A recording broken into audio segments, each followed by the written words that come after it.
الحمدللہ رب العالمین والصلاة والسلام علی سید المرسلین اما بعد فاعوذ باللہ من الشیطان الرجیم بسم اللہ الرحمن الرحیم۔ آج کی ویڈیو کا ہم نے انداز تھوڑا سا چینج کیا ہے اور اس کو سوال جواب پر بنایا گیا ہے، اور سوال وہ ہیں جو عام طور پر بہت زیادہ گردش کر رہے ہیں، یا وہ سوال یا وہ باتیں یا وہ مسائل جو لوگوں کو پریشان کرتے ہیں۔ تو ہم نے کوشش کی ہے کہ ان سوالوں کو کیا جائے جو لوگوں کو پریشان کرتے ہیں۔ تو انشاءاللہ سوالن جواباً جو ہے وہ آپ کو ہر چیز جو ہے وہ بتائی جائے گی، انشاءاللہ آپ کو آسانی سے سمجھ میں آئے گی۔ تو بڑھتے ہیں ہم اپنے پہلے سوال کی طرف۔ دماغ میں ایسا کیا ہے جس سے وسوسے آتے ہیں، یا کوئی ایسی طاقت ہے جو دماغ میں وسوسے لے کر آتی ہے؟ مطلب کوئی اور طاقت بھی موجود ہے جو وسوسے لاتی ہے دماغ میں یا پیدا کرتی ہے؟ ٹھیک ہے، جواب اس کا یہ ہے کہ بے شک ایسی طاقتیں ہیں کہ جب انسان پیدا ہوتا ہے تو اللہ پاک اس کے قلب پر جو ہے فرشتہ مقرر فرماتا ہے، جو اسے نیکی کی دعوت دیتا، نیکی کا حکم کرتا ہے، نیکی میں مدد دیتا ہے، سوچنے میں مدد دیتا ہے، اور ایک جو ہے اس کے ساتھ ہی ایک اس پر شیطان مسلط کیا جاتا ہے جو اسے برائی کی طرف کھینچتا ہے یا وسوسے ڈالتا ہے۔ اور قرآن پاک میں ایک جگہ ارشاد ہوتا ہے کہ سورہ ناس 30واں پارہ، الذی یوسوس فی صدور الناس من الجنۃ والناس، وہ جو لوگوں کے دلوں میں وسوسہ ڈالتے ہیں، جنات اور انسان۔ اب ان سے یہ پتہ چلا کہ وسوسے صرف شیطان کی طرف سے نہیں ہوتے، انسانوں کی طرف سے بھی ہوتے ہیں، کیونکہ ہم نے پچھلی ویڈیو میں آپ لوگوں کو بتایا تھا کہ یقیناً ایسا کوئی وسوسہ نہیں ہوتا جو ہم نے کبھی دیکھا نہ ہو، سنا نہ ہو، بولا نہ ہو۔ اب جو وسوسے ہوتے ہیں، مثال زیادہ تر جو وسوسے ہوتے ہیں، یقیناً وہ ہماری کنورسیشن ہوتی ہے یا کسی سے میٹنگ ہوتی ہے، اس کے حوالے سے وسوسے بنتے ہیں۔ تو وسوسے یعنی لوگوں کی طرف سے آتے ہیں یا شیطان کی طرف سے آتے ہیں، ہوتے وہی ہیں جو ہم نے کیا ہوتا ہے، سنا ہوتا ہے، بولا ہوتا ہے۔ تو ایسے لوگ جو ہمیں وسوسہ ڈالتے ہیں، تو ان لوگوں سے ہمیں بچنا چاہیے۔ اب اس کا انداز کیا ہوگا، کس لوگوں سے بچنا چاہیے، کتنے لوگوں سے بچنا چاہیے، کن باتوں سے بچنا چاہیے؟ تو اس کا طریقہ یہ ہے کہ جو چیزیں یقینی ہوتی ہیں تو ان کے مقابلے میں خیالات کو نہیں لانا چاہیے۔ بھئی کئی چیزیں ایسی ہوتی ہیں کہ آپ کو پتہ ہوتا ہے کہ یار یہ یقینی ہے، اور کوئی بندہ آپ کو آ کر کوئی بات کہہ دیتا ہے، اس کے متعلق آپ یقین کرنا شروع کر دیا، یار ایسا ہو تو نہیں گیا، ہم فوراً اس پر یقین کرنا شروع کر دیتے ہیں۔ تو بہرحال ایسی چیزیں ہم بچیں گے تو یہ ہے کہ وسوسے آنا ہمارے جو ہے وہ کم ہو جائیں گے۔ کیا وسوسوں کو سر روکا بھی جا سکتا ہے، ہم اسے کنٹرول کر سکتے ہیں؟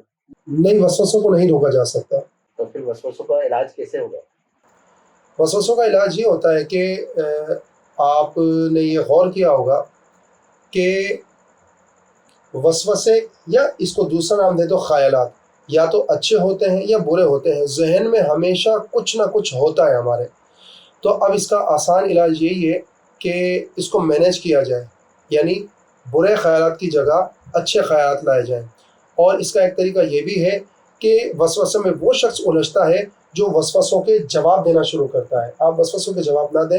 مثال کے طور پر آپ کو کوئی وسوسہ آتا ہے کہ جو ہے نا فلاں بندہ جھوٹا ہے، تو اب ہم کیا کرتے ہیں، اس کو دلیل دینا شروع کر دیں، بھائی فلاں بندہ جھوٹا نہیں ہے، فلاں بندہ ایسا نہیں ہے۔ ایسا نہیں کرنا ہم نے ہم نے فوراً ہی اپنا دھیان کسی اور جانب جو ہے وہ کنورٹ کر لینا ہے، فوراً دھیان کو کنورٹ کرنا ہے، وسوسے سے لڑنا نہیں ہے۔ اب شیطان کا کام ہی یہی ہوتا ہے کہ وہ وسوسہ دلا کر ہمیں فوراً سے کوئی جہنم میں تھوڑی ڈال دے گا، وہ فوراً سے ہمیں سزا نہیں دلوائے گا۔ اس کا فی الحال یہی اٹیک ہوتا ہے کہ اس بندے کا یہ جو کام ہے، جو ابھی انڈر پروسیس ہے، یہ کام خراب کروا دیا جائے۔ مثال نماز پڑھ رہا ہے، تو اب اوور آل نماز تو وہ خراب کرا نہیں سکتا ایک دم، تو کیا کرتا ہے پھر وہ ایک نماز کے اندر اتنے وسوسے ڈالتا ہے، اور ہم کیا کرتے ہیں، مثال کسی کی بھینس بھاگی ہے، اب ہم کیا کرتے ہیں، اس کے پیچھے بھاگے چلے جاتے ہیں، جو ہے نا وہ بھینس کون سی گلی میں گئی ہے۔ تو ہم بھی کہیں نہ کہیں انوالو ہوتے ہیں وسوسوں کے اندر۔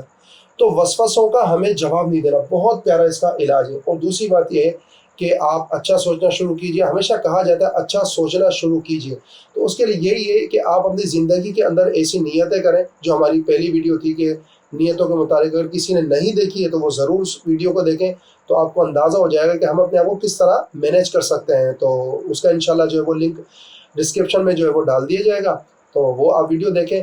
تو مختصر ہے کہ اچھی نیتیں کریں۔ جب آپ نیتیں کریں گے تو آپ کو یقیناً اس کے لیے عمل کرنا پڑے گا. جب آپ عمل کریں گے تو آٹومیٹک آپ کی سوچیں تبدیل ہونا شروع ہو جائیں گی.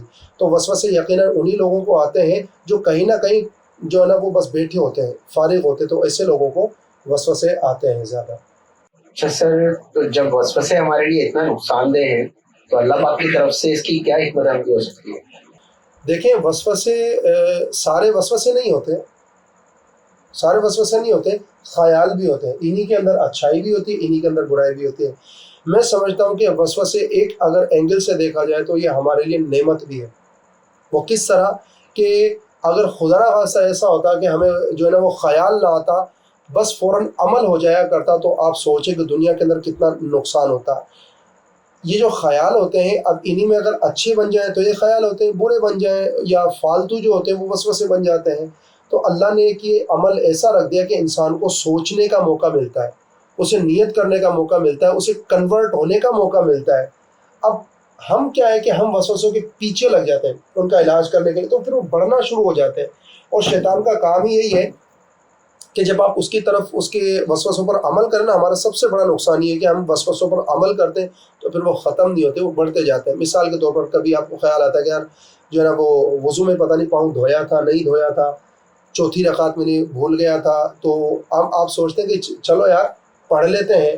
اگر یہ فرسٹ ٹائم ہوا ہے تو آپ کر لیں, ورنہ ہر بار دوبارہ سے وضو کرنا, دوبارہ سے نماز پڑھنا, دوبارہ سے کوئی عمل کرنا, یہ ٹھیک نہیں ہے. یہ وسوسوں پر عمل کرنا کہلائے گا, جس سے وسوسے بڑھیں گے گھٹیں گے نہیں. تو بہرحال یہ معاملہ ہے.